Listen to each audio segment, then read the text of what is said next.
Olá pessoal, vamos para mais uma aula do direito do consumidor.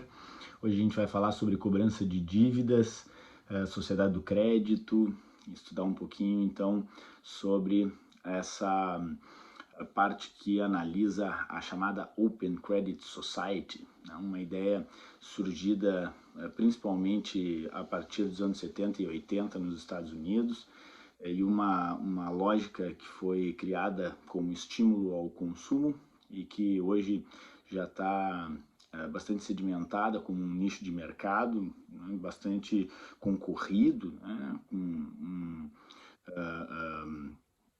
grandes instituições financeiras, bancárias e concorrendo, né, nesse mercado e que buscam então um público que inicialmente pretendia a aquisição de um empréstimo para fins de produção.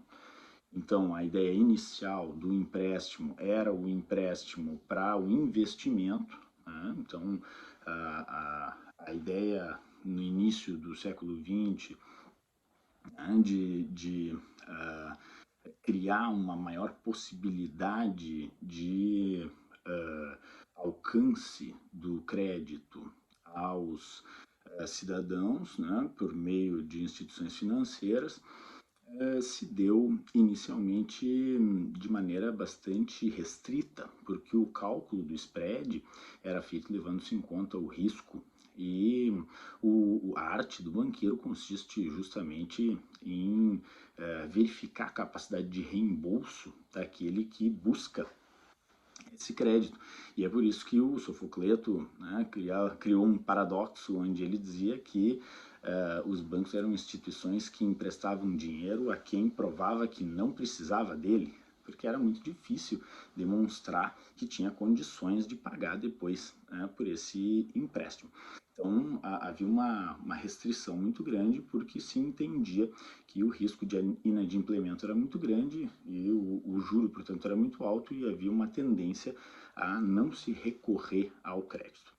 Ocorre que ah, esse crédito à produção aos poucos se tornou um nicho de mercado e muitos bancos perceberam que mesmo quando havia o inadimplemento, principalmente em países onde não há uma grande limitação à taxa de juros, isso se tornava um bom investimento porque os clientes adimplentes pagavam pelo serviço com juro remuneratório. E os clientes inadimplentes pagavam não só o juro remuneratório, mas também o moratório, que é um valor significativo.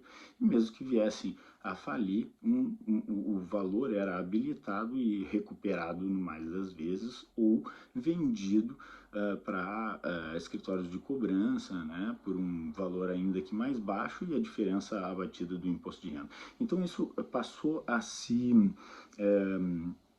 revelar algo bastante proveitoso, né, nessa sistemática financeira especulativa. E esse modelo de mercado pós Segunda Guerra Mundial, né, onde a globalização tornou a moeda virtual e os mercados livres uma corrida pelo incentivo ao consumo, muitos desses fornecedores perceberam que também poderiam se lançar nesse mercado, dirigindo essa possibilidade de crédito aos seus consumidores. E assim passaram a resgatar alguns consumidores que inicialmente seriam perdidos porque não tinham recursos para adquirir o produto que era ofertado. Então, o que eu quero dizer com isso? Inicialmente, se eu vendo um carro de 20 mil, 30 mil, e o meu consumidor não tem 30 mil, eu só posso dizer, bom, infelizmente esse aqui é um a menos para quem eu posso vender. Então eu vou atrás de quem é aquele que pode comprar o meu produto. Agora, no momento em que eu digo que eu entrego o produto, fico com um crédito dos 30 mil e o sujeito pode pagar 40 parcelas de 1.000, eu ganho 10 mil porque eu estou vendendo o carro a um valor ainda mais alto, ao invés de 30 por 40, e ainda asseguro uma renda de R$ 1.000 por mês por 40 meses, né, para o bom funcionamento dessa empresa, trazendo um grupo de consumidores que inicialmente não poderia pagar por esse produto, antecipando um rendimento futuro. E o consumidor foi muito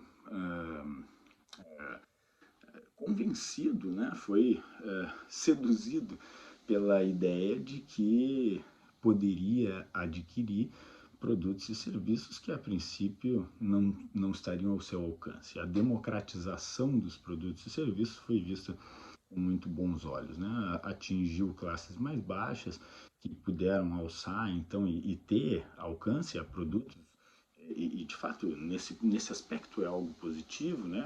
Classes mais baixas puderam ter acesso a bens essenciais como uma geladeira, né? Ou mesmo bens de valor mais significativo como um imóvel. Entretanto, há alguns efeitos colaterais desse livre acesso ao crédito.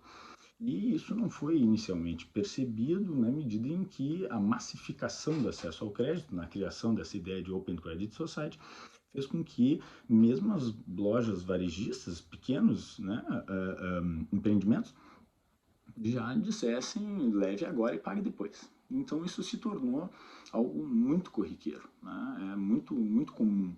A própria ideia do juro embutido é um incentivo à compra parcelada, né? Hoje já sequer vale a pena às vezes comprar à vista, porque tu vai pagar o mesmo valor.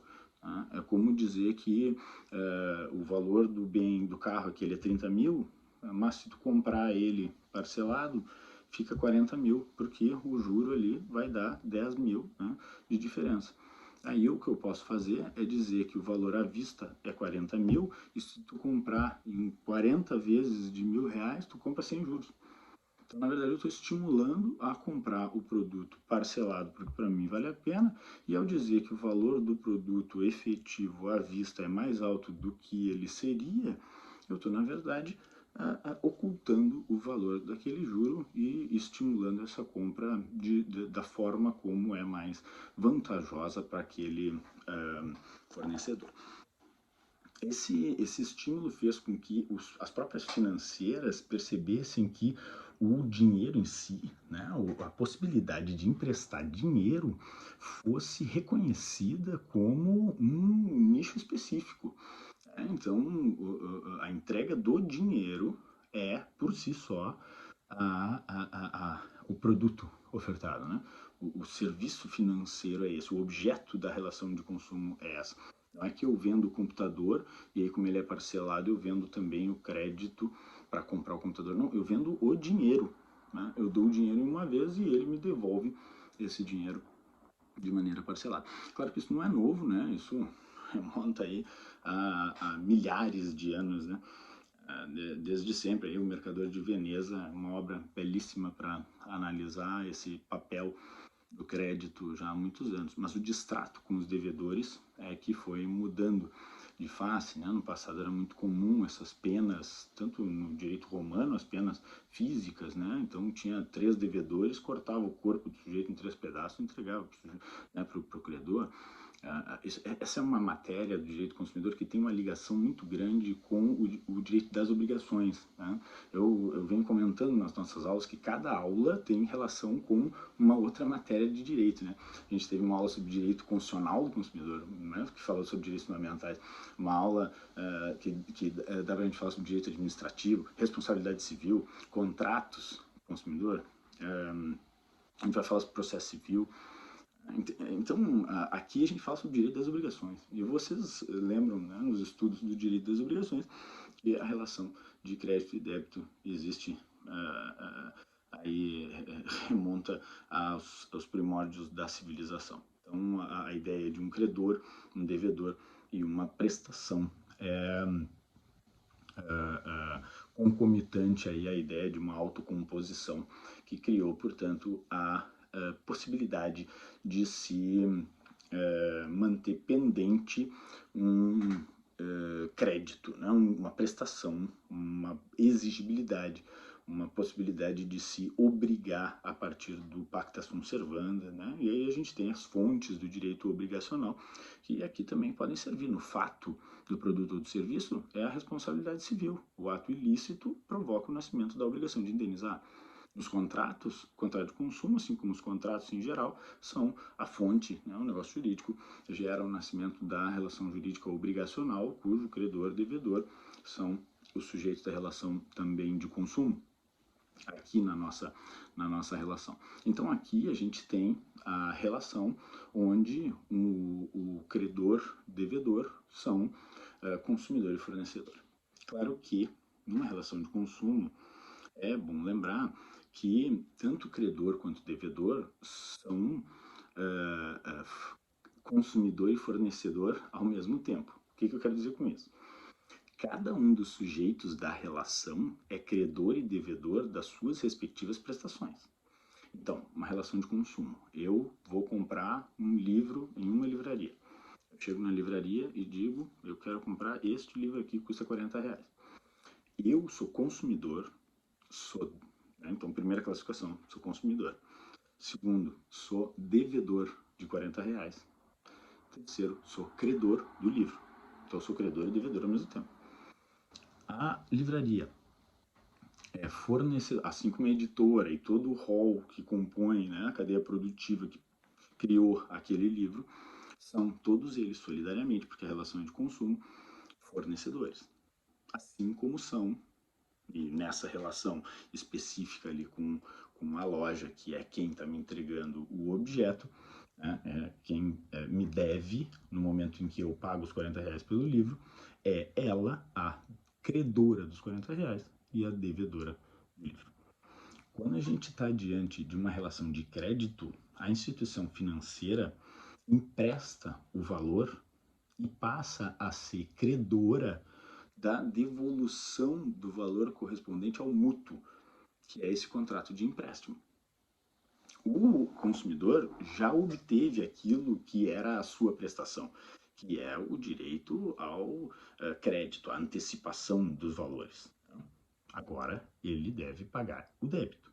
Só que o valor que é estipulado como consequência para o inadimplemento é um valor que se compõe de artigo 389 lá do Código Civil, e isso se aplica também aqui às relações de consumo, se compõe de correção monetária, cujo índice é estipulado pelo fornecedor, juros, e sendo que no Brasil nós não temos limitação à taxa de juros, então o lucro que a instituição financeira vai ter nesse empréstimo é estipulado por ela mesma, né? É o valor de mercado. Qual é o valor de mercado? É o valor que o próprio mercado estabelece. Quem é o mercado? O mercado são as instituições financeiras.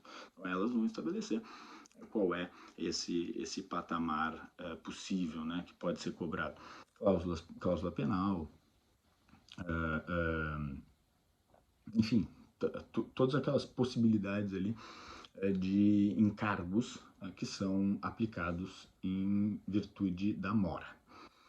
Isso é muito justo porque as obrigações são obrigatórias. Ora, isso é evidente. Uma obrigação seria inócua, ela não serviria para nada. Então é óbvio que o ordenamento jurídico tem que disponibilizar meios para que o credor possa coagir o seu devedor a cumprir a prestação devida. Ocorre que o ordenamento jurídico que lida com as relações obrigacionais paritárias parte do pressuposto da proteção dos direitos do credor, que foi quem não recebeu. Só que na relação de consumo, o credor, nessa relação de crédito ao consumidor, é justamente o fornecedor, é a parte mais forte. Então a gente tem aqui uma inversão, né? A gente passa a proteger o fornecedor. O que acontece é que o CDC, para que esse consumidor do crédito, né, ou mesmo o devedor, mesmo na hipótese da compra de um produto que fica devendo algumas parcelas porque comprou a crédito, né, comprou parcelado, acaba muitas vezes à mercê de cláusulas que estabelecem efeitos bastante duros, né, para esse consumidor que sequer compreendeu os efeitos do inadimplemento decorrentes daquele contrato. Isso faz com que, muitas vezes, para as instituições financeiras, para os bancos, não seja um problema tão grande assim que os consumidores não paguem. Se eles pagarem, vale a pena, porque eles emprestaram dinheiro e ganharam no juro remuneratório. Se eles não pagarem, também vale a pena, porque assim eles podem buscar o juro moratório. E como há todo um sistema que permite a cobrança, e é isso que eu estou dizendo que deve haver essa sistemática, se busca então no judiciário o direito de crédito frente a esse consumidor.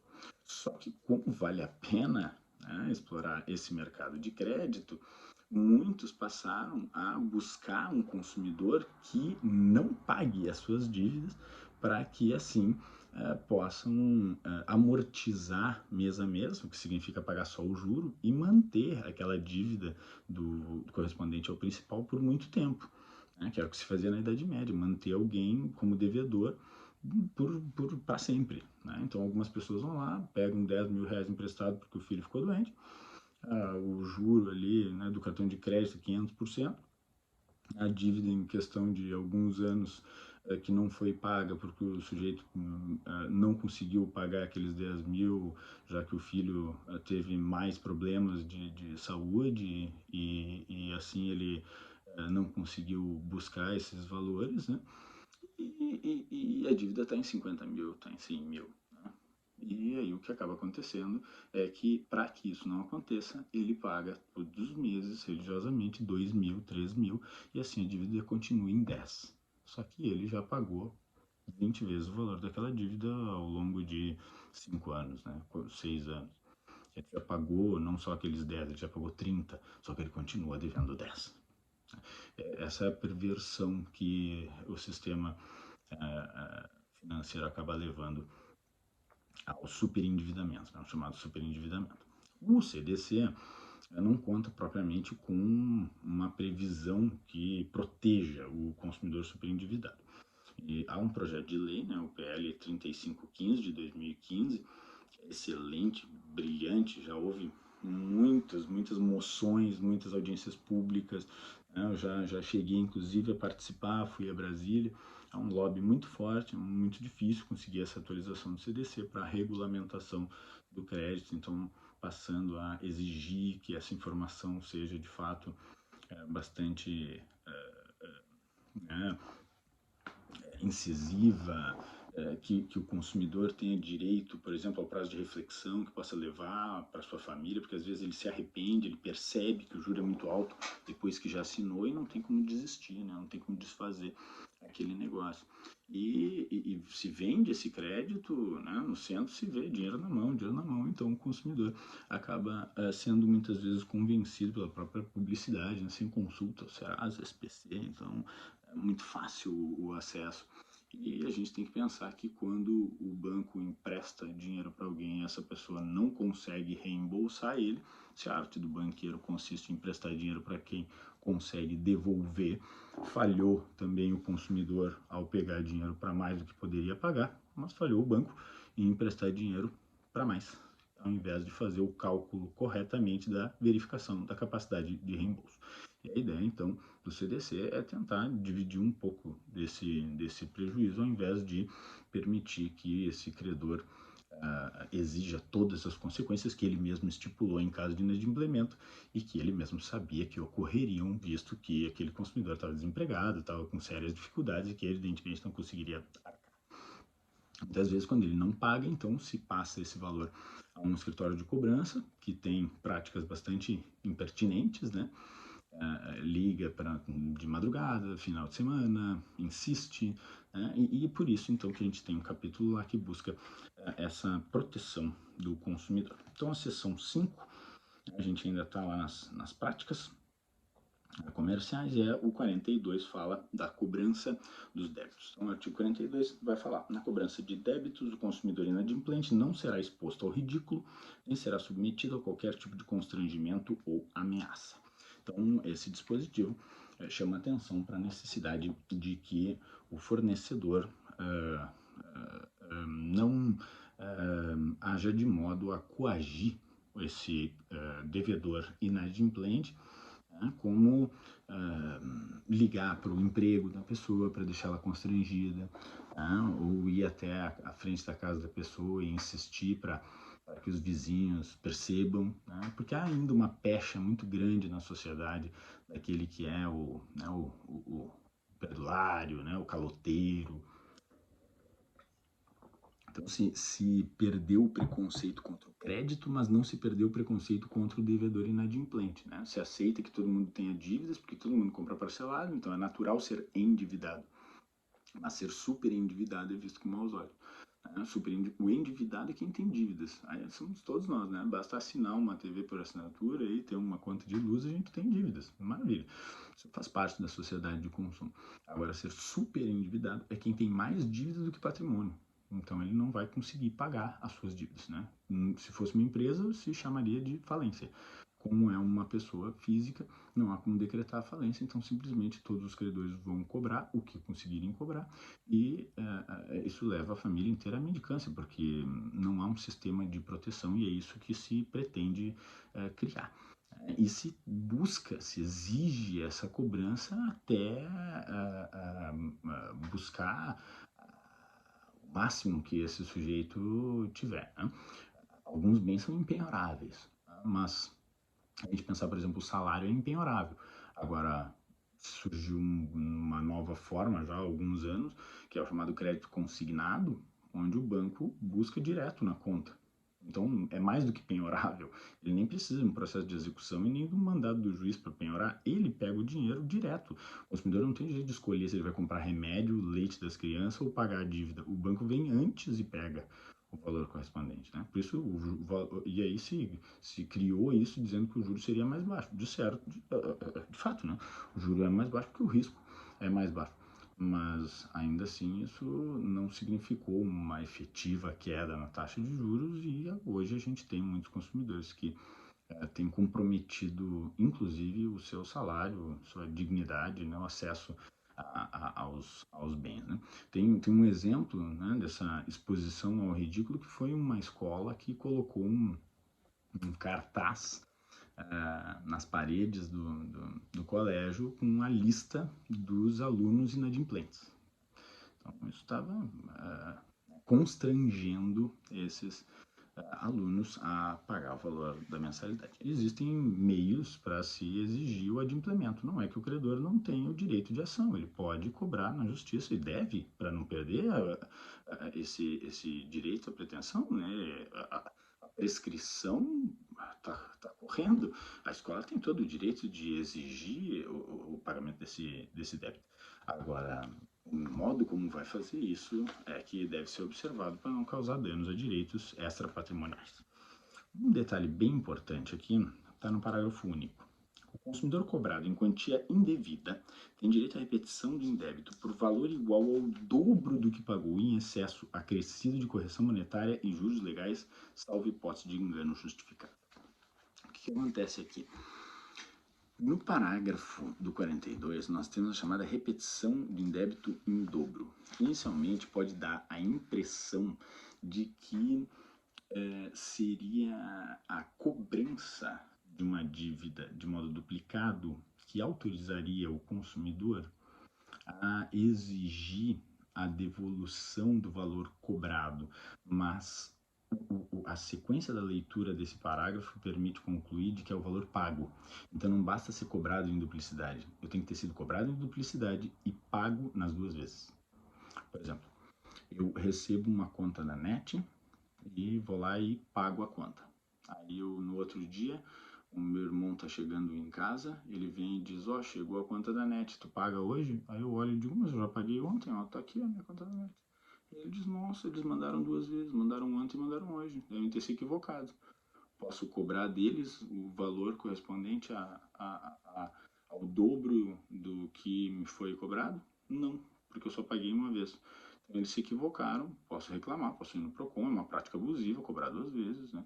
Agora, eu não posso exigir a previsão do 42 parágrafo. Agora, digamos que eu paguei a conta da NET. No dia seguinte chega meu irmão e diz, paguei a conta da NET. pagou, eu já tinha pago, a gente vai ver os dois boletos, um de um dia, outro do outro, cada um pagou na sua vez.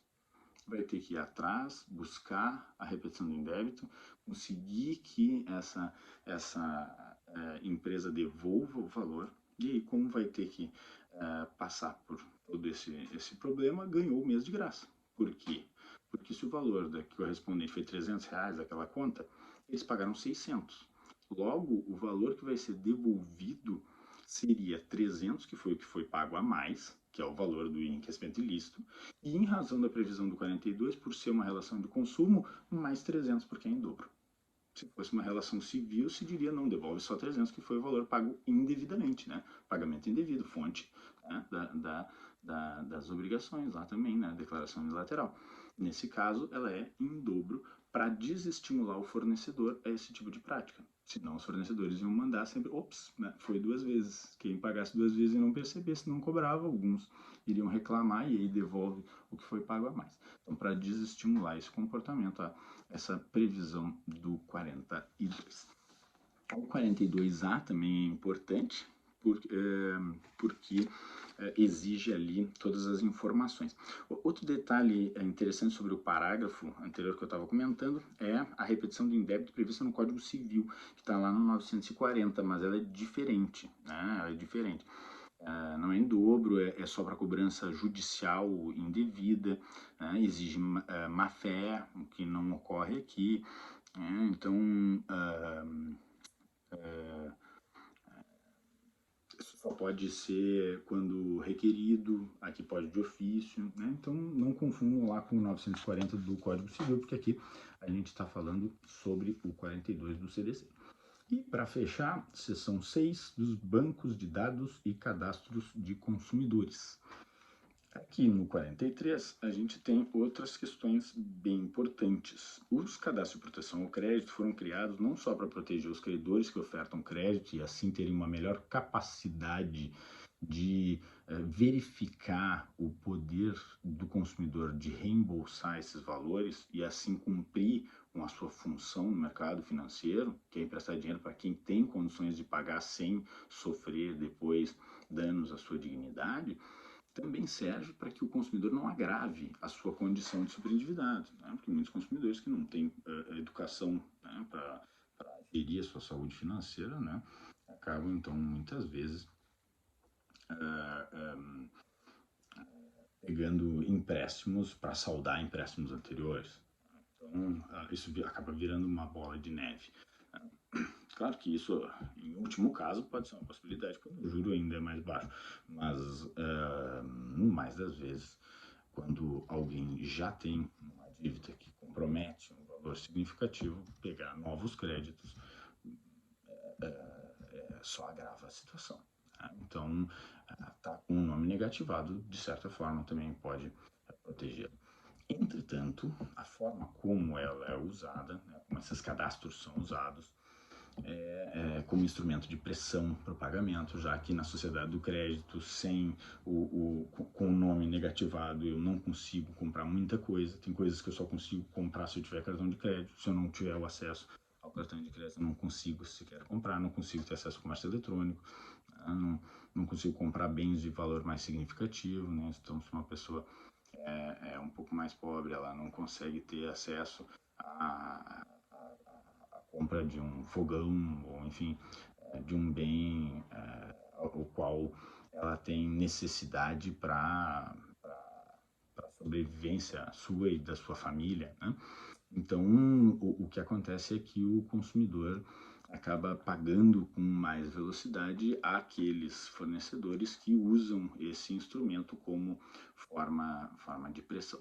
Então, tem dois lados aí, né? Tem, claro, a possibilidade de um bom uso, mas tem também a possibilidade de uma espécie de abuso, né, desse direito. E isso acontece principalmente quando se usa essa possibilidade de inscrição sem maiores verificações, né? O que ocorre muitas vezes, né, o que a gente pode perceber com um grande número de jurisprudências tratando sobre inscrição indevida, né? As pessoas simplesmente vai lá e vai digitando o número de um monte de gente sem qualquer atenção, e quando vê o meu nome está inscrito indevidamente. Nunca tive uma dívida e tô lá inscrito, em razão, então, dessa massificação, né? E isso é natural porque é um número tão grande de devedores, né? A última pesquisa do Serasa Experian esclareceu que 1 em cada 4 brasileiros tem o nome inscrito no Serasa SPC. Nós somos 200 milhões de habitantes, né? Então, são milhões e milhões de pessoas que estão inscritas nesses cadastros de proteção ao crédito, né, nos bancos de dados dos consumidores. Diz o 43. O consumidor, sem prejuízo do disposto no artigo 86, terá acesso às informações existentes em cadastro, fichas, registros de dados pessoais de consumo arquivados sobre ele, bem como sobre suas respectivas fontes. Primeiro detalhe muito importante ao parágrafo 2º. A abertura de cadastro, ficha, registro de dados pessoais de consumo deverá ser comunicada por escrito ao consumidor quando não solicitada por ele. Portanto, toda vez que um fornecedor quiser inscrever o consumidor num cadastro de proteção ao crédito, Serasa, SPC, Bacen, etc., ele precisa mandar uma cartinha para o consumidor avisando que ele será inscrito. Assim ele evita o constrangimento do consumidor buscar crédito em uma loja e descobrir que não tem crédito por terceiros. Então, ele precisa ficar sabendo disso até para saldar essa dívida que eventualmente ele não tenha percebido, né, e verificar, inclusive, se de fato ficou devendo esses valores. Até, inclusive, atenção advogados dos fornecedores. Mandem essa cartinha com AR e guardem os ARs. Né? Depois, se o consumidor disser, eu não recebi a cartinha, quero uma indenização. Os tribunais dão a indenização e o ônus da prova, para provar que mandou a cartinha, é do fornecedor, que vai ter que juntar esse AR e mostrar ao juiz, eu mandei sim o AR, e não é necessário pagamento de indenização. Os tribunais têm dito, então, que se o sujeito é inscrito, sem receber a comunicação, ele tem direito ao pagamento de uma indenização. Outro detalhe importante é que a inscrição indevida, com mais razão, dá direito a uma indenização, inclusive de valor maior. Se eu de fato tinha dívida e fui inscrito sem ser comunicado, tenho direito a uma indenização. Se eu não tinha aquela dívida e fui inscrito, eu tenho mais direito ainda a uma indenização de valor ainda mais significativo. Ocorre que essa é uma súmula que está sendo debatida agora, então esse vídeo pode em semanas estar desatualizado, né? Porque a súmula 385 do STJ está sendo bastante criticada, porque ela diz que se o consumidor já tinha inscrições devidas anteriores, mesmo que ele tenha uma inscrição indevida, ele não tem direito a uma indenização, porque ele já teria o nome restrito. Ou seja, se ele já tem a negativação, ele não pode buscar, ele não tem moral para buscar dano moral. Ele não tem qualquer dano em razão do acesso ao crédito, porque ele já não teria acesso ao crédito. Ocorre que a crítica central a essas práticas é a de que se criou uma classificação entre dois tipos de consumidores, né? Aqueles que já são negativados, e aí trata de qualquer forma, né?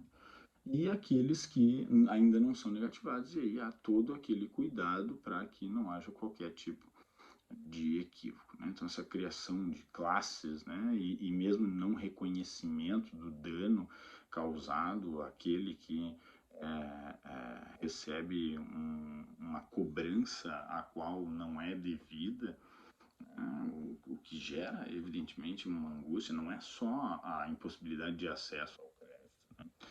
que gera essa angústia, é também saber que vai ter que entrar com uma ação, né, de declaratória de inexistência de débito, etc. E por fim, para fechar nossa aula aí que está ficando um pouco longa, O último detalhe interessante está lá no parágrafo 1º, deixei para o fim, que vai falar sobre o prazo máximo, né, de inscrição. Os cadastros e dados de consumidores devem ser objetivos, claros, verdadeiros, em linguagem de fácil compreensão, não podendo conter informações negativas referentes ao período superior a 5 anos. Esse período máximo de inscrição do consumidor corresponde unicamente à sua inscrição no cadastro de proteção ao crédito e não tem qualquer relação com a prescrição ou decadência. Portanto, se o consumidor está devendo e se esconde, né? Às vezes o consumidor diz, não, daqui a pouco caduca essa dívida em 5 anos, eu não preciso pagar mais. Não é bem assim. Se ele entrou com a ação, interrompeu o prazo prescricional, né? O oficial de justiça foi lá, não encontrou, depois de 3 vezes vai citar por hora certa, vai dar por citado, ele vai ser julgado rével, vai ser condenado, vai transitar em julgado e os bens dele vão ser penhorados de qualquer modo. Então, não é que vai caducar, o nome dele é que vai sair do SPC. Isso sim. Claro que existem prescrições que são menores de 5 anos. Então, se prescrever em 3 anos, ele até pode buscar um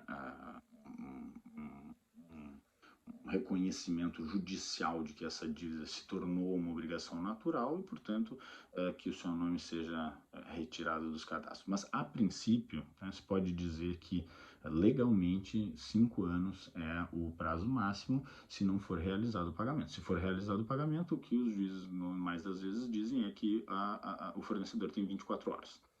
Então eu faço o pagamento, ele tem 24 horas para retirar. Eu não faço o pagamento, ele tem 5 anos em que ele pode manter o meu nome inscrito. Depois disso, mesmo que ele possa cobrar, o meu nome não pode mais ficar negativado.